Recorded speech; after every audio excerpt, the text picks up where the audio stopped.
Good morning সকলকে। এখন বাজে ঘড়িতে 6টা। তো সব 6টার সময় উঠে পড়েছি ঘুম থেকে। তো রেগুলারই উঠে দেখব এই মহারানী আমাদের এই টিভি থাকে ওপরটায় 3 থাকের একটা টুল, এই টুলটার নিচে রেগুলার হচ্ছে শুয়ে থাকবে। সেখানে পাপোশ রাখা থাকে, তো সে আরাম পায়।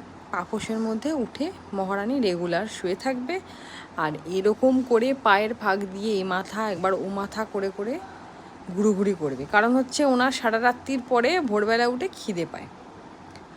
যেখানে যেখানে যাব সেখানে সেখানে মহারানী যাবেন পিছন পিছন, মানে যতক্ষণ না আপনি ওকে খেতে দিচ্ছেন ও আপনার পিছন ছাড়বে না। আর একটুখানি গায়ে হাত বুলিয়ে দিতে হবে, মাথায় হাত বুলিয়ে দিতে হবে, নাহলে গা ঘষেই যাবে। এটা নিত্যদিনের হ্যাবিট হয়ে গেছে একটা। দেখুন কেমন করছে, একবার এই পাশ দিয়ে যাচ্ছে, একবার ওই পাশ দিয়ে যাচ্ছে, একবার এখানে গা ঘষছে, একবার ওখানে গা ঘষছে, মানে রেগুলার। আমি রান্নাঘরে জল গরম করতে ঢুকে পড়েছে, কারণ ওকে দিতেই হবে খাবার। ওর দাবি ওকে খাবার না দিলে ও যাবে না।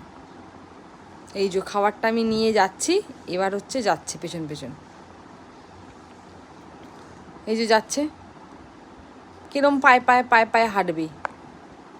দুধ ভাত ও রেগুলার, মাছ কাটা দিলে খাবে না, শুধু কাটা খাবে, কিন্তু দুধ ভাত ওকে একটু চিনি দিয়ে দুধ দিয়ে একটু ভালো করে মেখে দিতে হবে।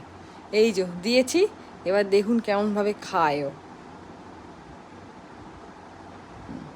খাওয়া শুরু হয়ে গেছে খাওয়া, এবার খেয়ে দিয়ে এসে ব্যাস এই নিয়ে শুয়ে আছে, কোনো চিন্তা নেই ভাবনা নেই, শুয়ে পড়েছে এই নিয়ে।